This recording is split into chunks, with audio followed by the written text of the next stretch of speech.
And now it's time for the latest exciting episode of Doz's Television Workshop.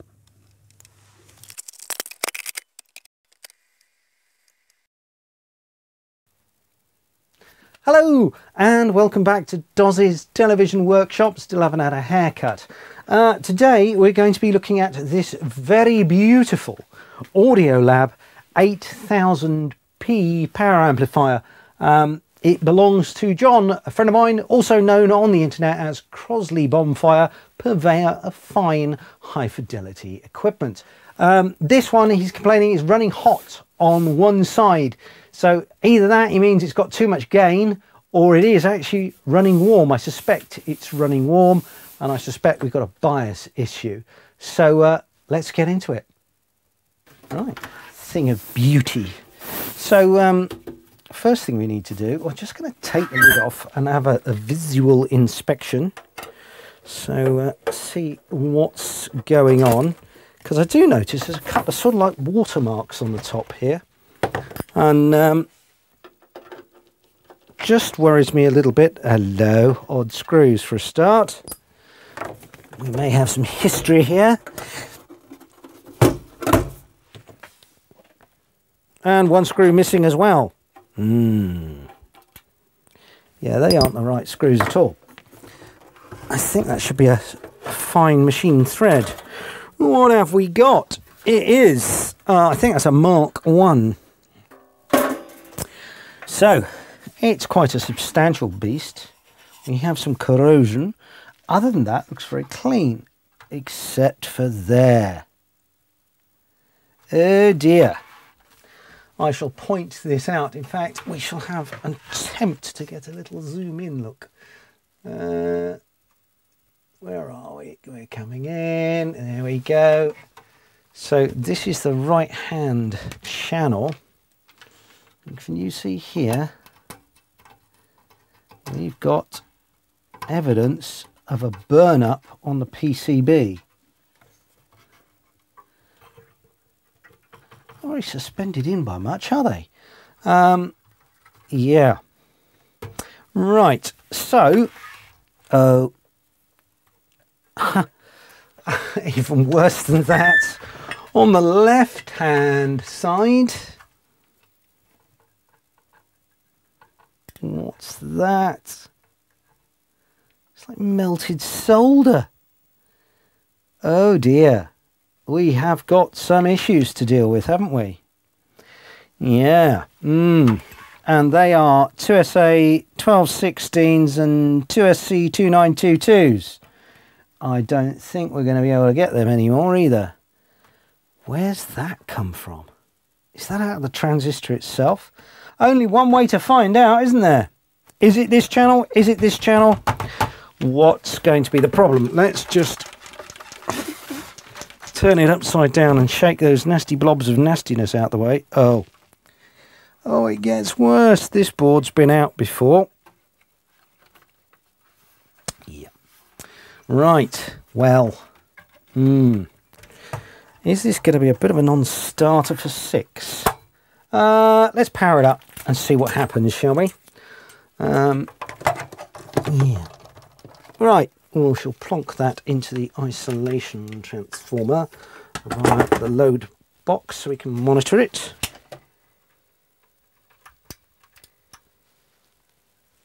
Okay. Well, it's come on. I didn't really hear any. There they go. There go the relay. God, that made me jump. Relay's clicking, so we're in. Which channel is it going to be that's getting hot then?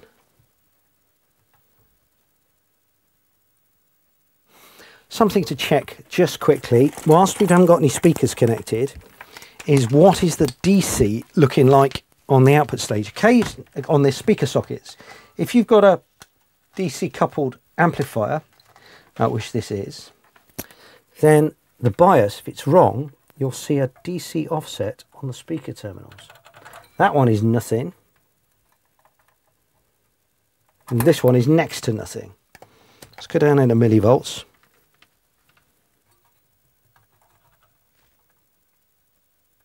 Next to nothing. 1 millivolt, next to nothing. That's very good. So,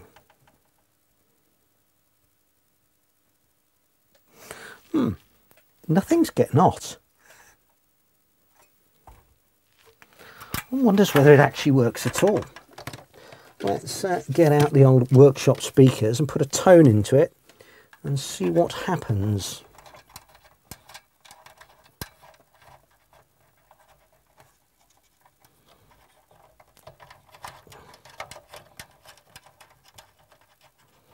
And we've got 4 sockets on the back here for input. What's going on there? Input and input load. Oh, I see. So you can plug a 10k resistor or whatever into the other socket. They'll be in parallel. Yeah, it is. So yeah, it's a sensible idea, I suppose. Makes it seem a bit more high end when really, you know, it saved them the price of a 10k resistor and cost them the price of a socket. But hey, you know, all snake oil, isn't it, really? Any amplifier should be able to drive a 10k load, and that's all you really want.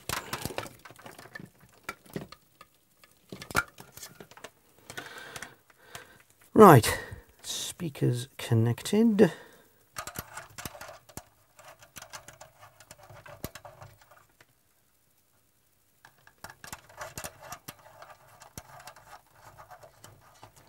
I've left the camera zoomed in, haven't I? So you've just had a nice shot of the back of my head.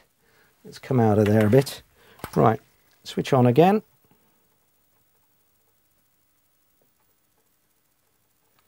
Wait for the click. Lovely. One thing I will do as well while we're here, I will just check the rails are sort of balanced. So, can we get to them? Yeah, we sort of can. Right, that bar there is going to be our ground point. Presumably there's 2 capacitors per channel, so that's probably, that's minus, it's not, it's plus. That's our plus 50 volts, 57 volts, and here's our minus 1, I would imagine, in there. There we are, minus 57 volts. So we're good on that side. Are we good on this side? Not so easy to get at.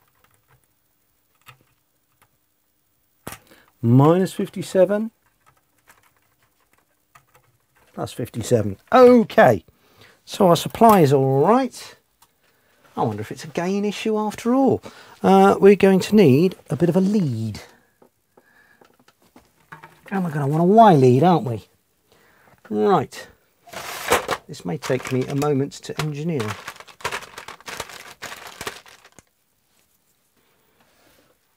Splitter lead is in, amplitude is on minimum, attenuator is in.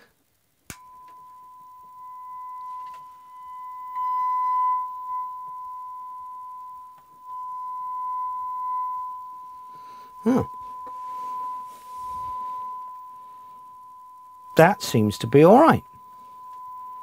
Seems to be roughly balanced.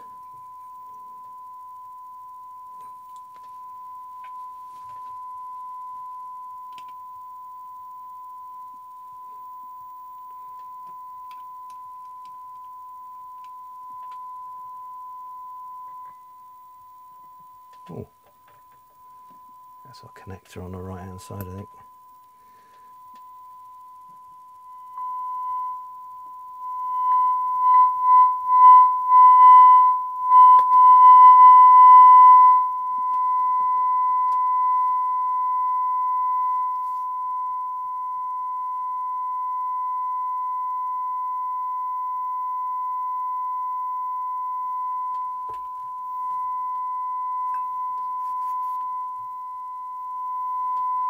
Right, well, rather than deafen us for hours on end, I think this is one to put into the load box, and we'll leave it running into that for a while and see what happens. So I've run it into the dummy load for a good few minutes, just at the 20 watt level, and yeah, they're both hot. This side is definitely the hotter, and this is the one that had these curious solder beads, so I'm just trying to work out how the thing comes apart.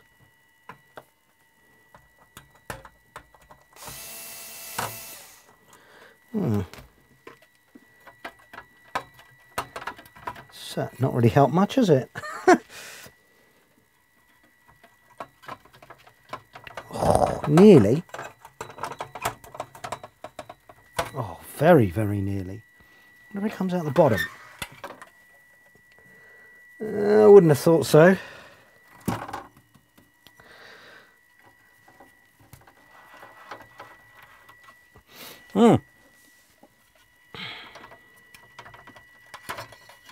Gosh. We just need a little more room there to get that out of there and it would come. Feels like something on that side stopping me.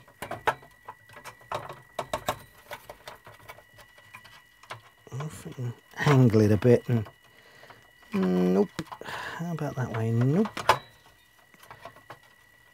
That whining you can hear, by the way, is just the fan on the dummy load winding itself down. It'll stop in a moment. This is definitely... Somebody's had a pop at this before. So I wonder if... You have to take all the front off and then slide it out forwards. Oh, so be it.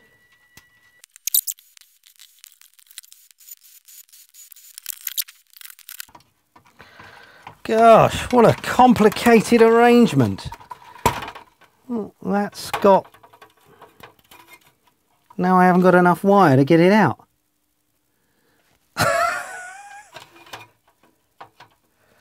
Really? Let me put a pot of clips under there just to support that for a second. And see if we can work our way out of here. Oh. Let's take this grommet out.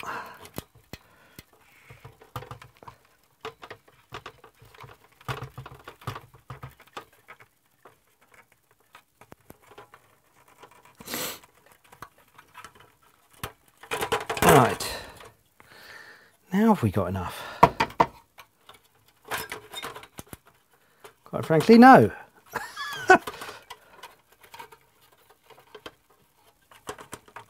Ah, God, it's going to be tight and unpleasant.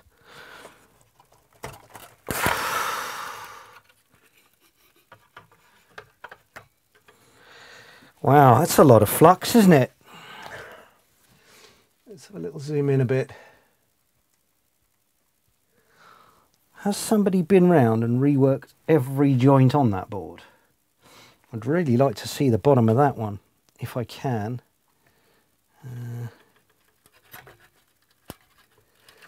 See if anything stands out as being remarkable.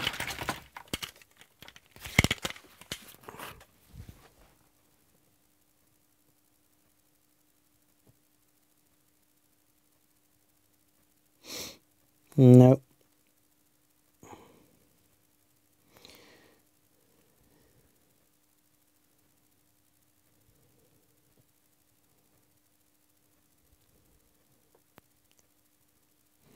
I'm wondering if somebody just had a bit of a loud house party for an afternoon.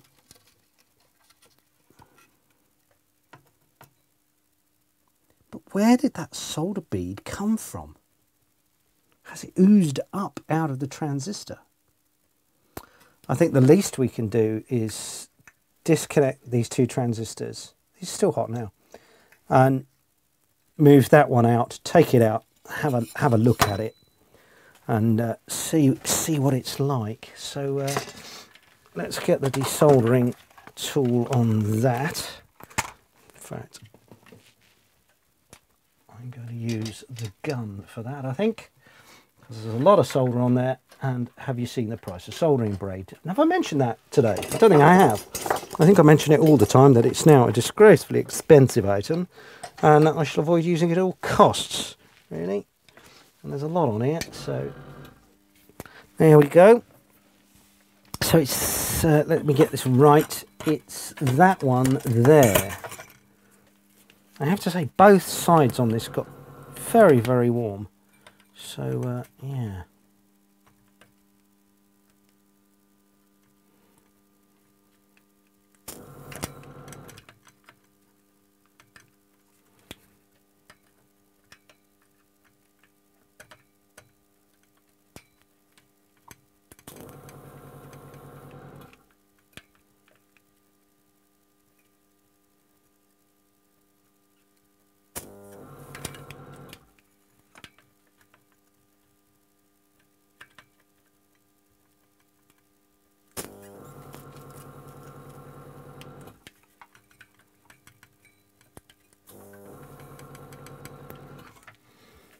So we can finish that off with a bit of braid. I don't mind now the majority of it's gone.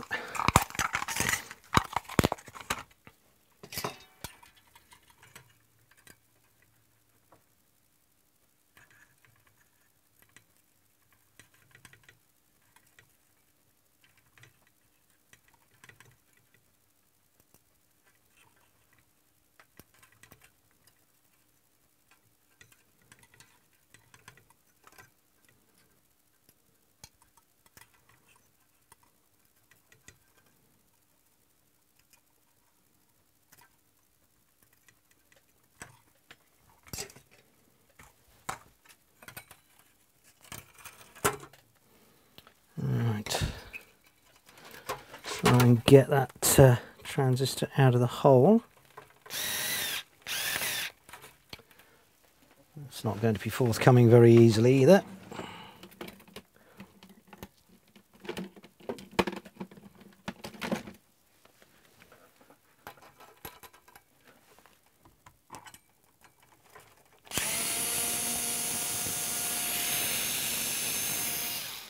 These Sanken transistors, by the way, utterly obsolete. And I know what you're going to say. Oh, but I've seen them on eBay. And I'll say, yeah, they're fake. They always are. I'm sorry, I have been there, and I have sad stories to tell of those tales. So, yeah, I'm afraid if you want to fit them, you go ahead. I won't be, because it is just a waste of time. That transistor is well and truly stuck on there. I can sort of see up under here, I don't know where you can see that, there's sort of flux coming through on this side of the board as well. It's really weird that's not on that side. I don't know whether it's like that. I'm going to have a look under that one in a minute and see if it's any difference. Let's see if we can persuade this transistor to come unstuck from its heatsink. Need a small persuading tool. Ah, the very thing.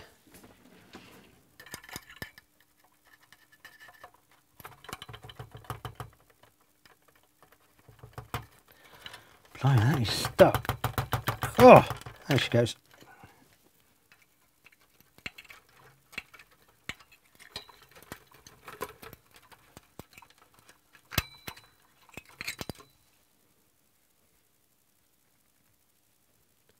Yep. So we have got some substance leaking from the top of the transistor. That transistor may still be all right, but it's on its way out. I suspect its gain's fallen or something. So let's put it on the old tester, see if it gives us an HFE or some oddball parameter. But I'm afraid for this amplifier, it's the end of the line. There we go, testing, see what it says. PNP transistor, HFE of 115, what are they supposed to be? A 2SA1216, let's see if we've got some data.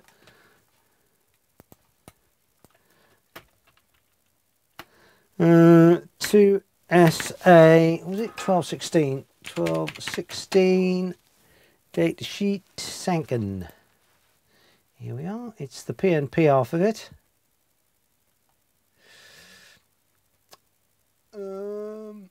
HFE 180, and that one was what? Less than 180, wasn't it? 114. See, it only says HFE max there. Anyway, that is the source of our problem. Either which way, that transistor can't be relied on now. It is going to fail. If not tomorrow, it will fail shortly because it's started to lose its encapsulation. So, yeah, that ends that one. I'm going to have to ring somebody with bad news now. Oh dear. Yeah. Sorry, John. That one's a goner. Sadly, one heading towards landfill, all for the sake of one of those. But like I said earlier, I know you're going to tell me, oh, you can buy those on eBay and AliExpress. They're not the real thing. They will fail rapidly. So there it is. You can just see that little line of silverness oozing from the top of the transistor. It's finished. What a shame.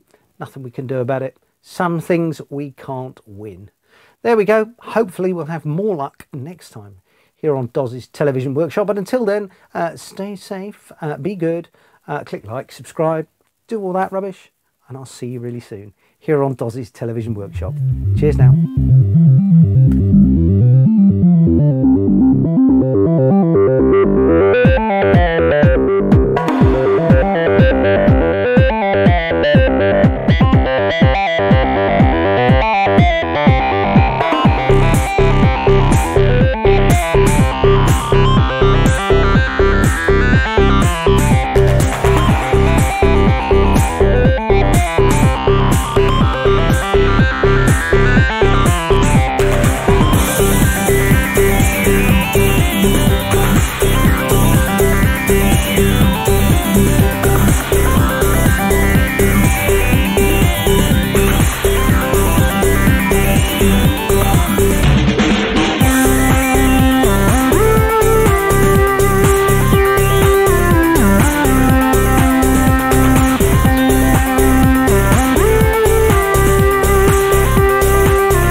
But no, let's just not say that. It's crap. That's perfect. No, almost one take. Almost one take. Cheers now. That'll do.